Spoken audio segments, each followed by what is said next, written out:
Chapter 14. Man that is born of a woman is of few days, and full of trouble. He cometh forth like a flower, and is cut down. He fleeth also as a shadow, and continueth not. And dost thou open thine eyes upon such an one, and bringest me into judgment with thee? Who can bring a clean thing out of an unclean? Not one. Seeing his days are determined, the number of his months are with thee. Thou hast appointed his bounds, that he cannot pass. Turn from him, that he may rest, till he shall accomplish as an hireling his day. For there is hope of a tree, if it be cut down, that it will sprout again, and that the tender branch thereof will not cease. Though the root thereof wax old in the earth, and the stock thereof die in the ground, yet through the scent of water it will bud, and bring forth boughs, like a plant. But man dieth, and wasteth away. Yea, man giveth up the ghost, and where is he? As the waters fail from the sea, and the flood decayeth and drieth up, so man lieth down and riseth not. Till the heavens be no more, they shall not awake, nor be raised out of their sleep.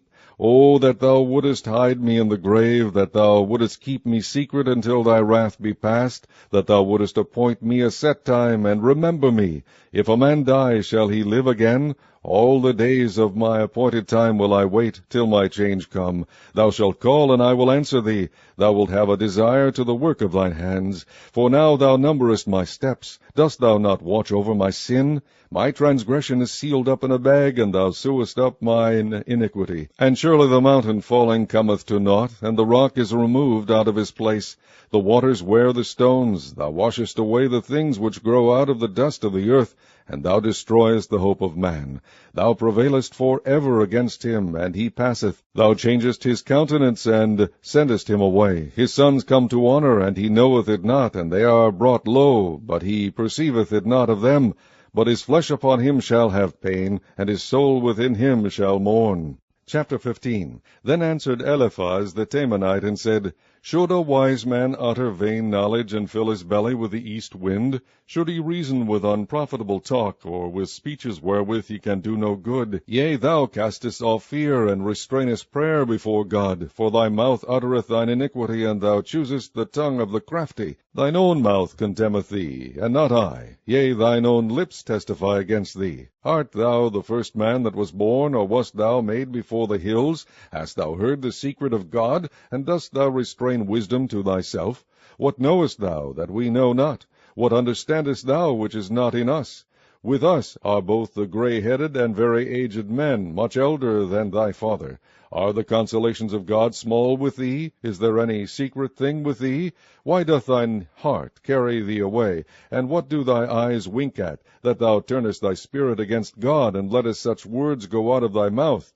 What is man, that he should be clean, and he which is born of a woman, that he should be righteous? Behold, he putteth no trust in his saints, yea, the heavens are not clean in his sight. How much more abominable and filthy is man, which drinketh iniquity like water? I will shew thee, hear me, and that which I have seen I will declare, which wise men have told from their fathers, and have not hid it, unto whom alone the earth was given, and no stranger passed among them. The wicked man travaileth with pain all his days, and the number of years is hidden to the oppressor. A dreadful sound is in his ears.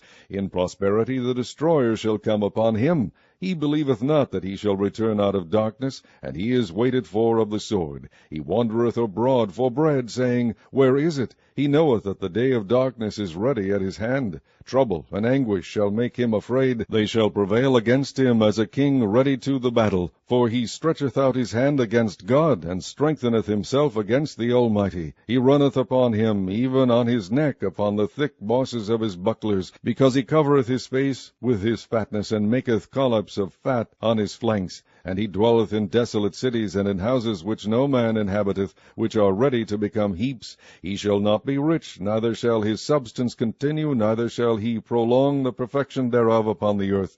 He shall not depart out of darkness. The flame shall dry up his branches, and by the breath of his mouth shall he go away. Let not him that is deceived trust in vanity, for vanity shall be his recompense. It shall be accomplished before his time, and his branch shall not be green. He shall shake off his unripe grape as the vine, and shall cast off his flower as the olive. For the congregation of hypocrites shall be desolate, and fire shall consume the tabernacles of bribery. They conceive mischief, and bring forth vanity, and their belly prepareth deceit. Chapter 16. Then Job answered and said, I have heard many such things. Miserable comforters are ye all. Shall vain words have an end, or what emboldeneth thee, that thou answerest? I also could speak as ye do. If your soul were in my soul's stead, I could heap up words against you, and shake mine head at you. But I would strengthen you with my mouth, and the moving of my lips should assuage your grief. Though I speak, my grief is not assuaged, and though I forbear, what am I eased? But now he hath made me weary.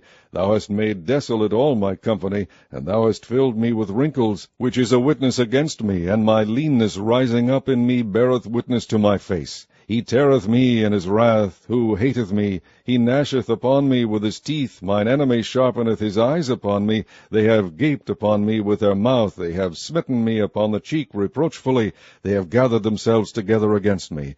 God hath delivered me to the ungodly, and turned me over unto the hands of the wicked.